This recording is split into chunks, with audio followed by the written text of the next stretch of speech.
Unahin natin mga kabombo, mga ka-Star Nation, dahil kaninang umaga ay niyanig nga ng 4.8 magnitude na lindol ang ilang bahagi ng Luzon at naramdaman ito sa dalawang rehiyon na kinabibilangan ng Mimaropa at Calabarzon Region o Southern Tagalog.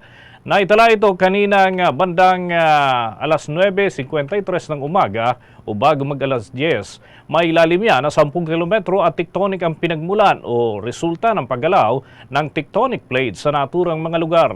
Natukoy ang epicenter nito sa layong 32 kilometro timog kanluran ng Paluan Occidental, Mindoro.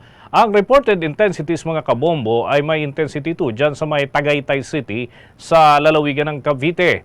Habang instrumental intensities ay naitala naman ang intensity 3 sa Puerto Galera dyan sa Oriental Mindoro, Mamburao Occidental Mindoro at intensity 2 sa City of Calapan Oriental Mindoro, maging sa Abra de Ilog Occidental Mindoro at intensity 1 sa San Jose Occidental Mindoro at maging sa Calatagan, Batangas. Wala namang nai-report initially na pinsala dulot ng naturang pag-inig. Gayunman, posible pa magkaroon ng mahihinang aftershocks dahil naman sa naturang lindol.